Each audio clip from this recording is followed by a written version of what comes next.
here over at Subscribe Star. So the anime SJW localizers ruin everything they touch. It's really easy to hate these people, and indeed, they totally deserve it by forcing their own propaganda into stuff. So, Twin Star Exorcists is the victim in this one. So SJWs are desperate to get into positions where they can gatekeep and exert a disproportionate amount of control and force their own cultural Marxist cancer into anime or whatever and make it cringe. It's why they have always been so desperate, even back in the early days of the internet, to get on boards as mods and to be in some kind of position of where they can exert control and shift the narrative. They don't like go out and make their own thing, but they're very, they want to be editors and mods, and even if they have to do it for free, just so they can get in there and gatekeep out people who are making it cool. So this is it's obviously a perfect way for these globalists to destroy, in this case, Japanese art. But I mean, they destroy everything they touch. That like they're standing on the shoulders of people who are actually doing things, and these people themselves can't do anything. They can just destroy things. All they have to do is put themselves in the position of translating the dialogue and insert their own AIDS propaganda instead of just leaving it alone, respecting the art. They have zero respect for the original artistic vision. Whether it's, Willow, you saw that was an '80s movie. Rings of Power. God, I don't even remember. Witcher. And then The Witcher Blood Origin, which absolutely freaking bombed. And I think the opening scene with Witcher Blood Origin was a bunch of Poxwalks people in like a medieval European pub fighting some blonde guy. It seems like you get the idea with all that kind of stuff. How often do you need to see this? A Poxwalks girl, black girl with the sides of her head shaved, who's into other chicks. And the antagonist is a blonde-haired, blue-eyed guy. Huh? That's weird. It was in Witcher, Blood Origin, and in Rings of Power, and in pretty much everything you see. Weird. What are the odds of that coming up? It's like, well, it doesn't come up in the real world, but it comes up in Hollywood world quite often. And whatever other remakes they made, all the remakes are just absolute freaking cancer. You saw what they did to She-Hulk. So they have I'll say Rings of Power is probably the just insane. You look at Rings of Power and you just want to look up the people who made it. Like, why are you doing this? Why are you taking this money? You would be better off taking wheelbarrows full of $1 bills and just burning them. It would accomplish the same. You'd probably save money in the long run. So they have no respect, and their insane hubris is really hard to believe, especially when you see what they look like. Yes, always make fun of their appearance. That is fine, and that is based. So Japan is Japan. Japan's putting out something that people like, and they cannot have that. If you're having a good time, these SJWs are like a fun-seeking missile, and they just, you guys need to diversify your club, and you need to be inclusive and equitable. No, we don't. We're just going to continue doing our own thing. We're going to gatekeep you SJWs, staff. Oh, no, but what you people need to do is this. Well, what you need to do is mind your own business. Listen, if you want to start a club, a movie, a thing, whatever, just go do your own thing. Oh, well, I'm going to get you deplatformed off of every payment processor and every crowdfunding campaign. Or you could just, not. You could just go off and live your own life. And just, if you want to make a comic, you want to have do videos, do whatever you want. It's like you could just go off and do your own thing. You don't have to constantly seek out other people who are doing their thing and ruin it. It's like, well, that you don't understand how cultural Marxists work. They have to ruin other people's good time because they can't allow the juxtaposition of inclusive or an exclusive group of people who are like they have their own ideology, identity, whatever. Even if it's just something like making comics and selling them on a YouTube network, they're doing their own thing, having a good time. They can't allow that because you look at these SJWs who are off doing their SJW comics and it doesn't sell as well. So then they look at you and go, "Oh, you need to be inclusive." And you look at them and be like, "So are you going to have like a European, a Christian focused area of your crowdfunding campaign? You're going to be an outreach to the English, the Irish, the Swedish? What you get the idea? It's like obviously not.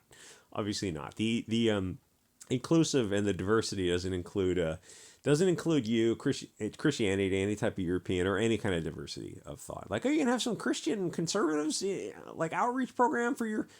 No. Oh, so you just want an echo chamber. Yeah, basically. So, American SJWs are fat, disgusting, blue-haired weirdos who ruin everything they touch. They can't allow Japanese art to go unmolested because it's awesome as is. It connects with the English-speaking audience because of the unique Japanese worldview that, especially when you compare it to what the garbage that the American Bolshevik propaganda that's coming out, because it's so fresh and clean, and it just doesn't have all this forced diversity and all this whatever the Americans are into, just pushing all this kind of nonsense where every single protagonist is going to be poxwalks and every antagonist is going to be people who look like you and me. The problem is the American SJW worldview, their beliefs, is something that we don't agree with because it's really, really stupid. Japanese stuff sells while American comics don't because AmeriFat is going through this soft Bolshevik revolution where they're trying to push all this cringe that people don't want. And you're seeing it with comics and movies. And, like what they're like, what's going to happen to movies is interesting because there's so much money involved in movies. It never crosses the minds of these SJWs that if they race swap or they insert their own lame propaganda into something cool, then people just won't buy it. And then they just call the audience, Roman saluting Hugo Boss when the movie bombs or the comics doesn't sell. The Elizabeth Banks interview when she did with the before and after, what was her movie, Charlie's Angels? That, it tells you so much. And then she's still doubling down. She's blaming the advertiser or the publicity arm of the movie for Charlie's Angels, which, lost money because in the early interviews before the movie came out, she was not respecting the male audience and not giving them what they typically go to movies to see. And then the movie bombed, and then she blamed the advertising arm of the company for not seeking out the male audience.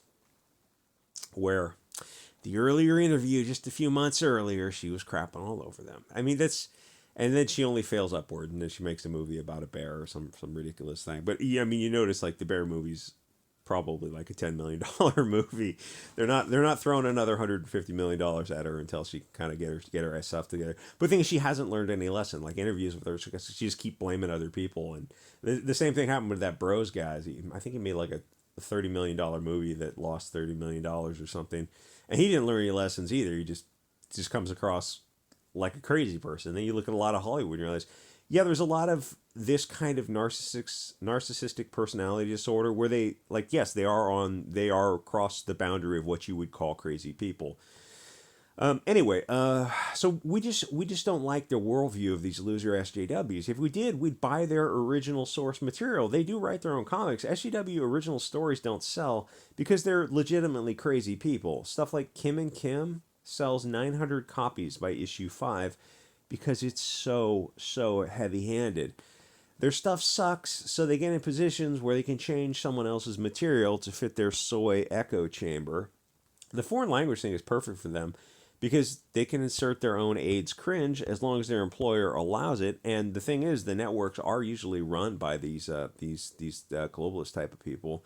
SJWs are basically parasites that poison their host and destroy it. Then they move on to a new host. What they did to comics, they're over the past 20 years, they're doing to movies and anime, and there really is no solution other than to starve them out. Because if you pay for it, you're just going to continue to get more cancer. And the thing is, I was going to say there's no better time to go surfing and VPNs and external hard drives and build up your collection that way. But the thing is, the Marvel DC movies that have come out in the past 5 years, you start listening to the stuff.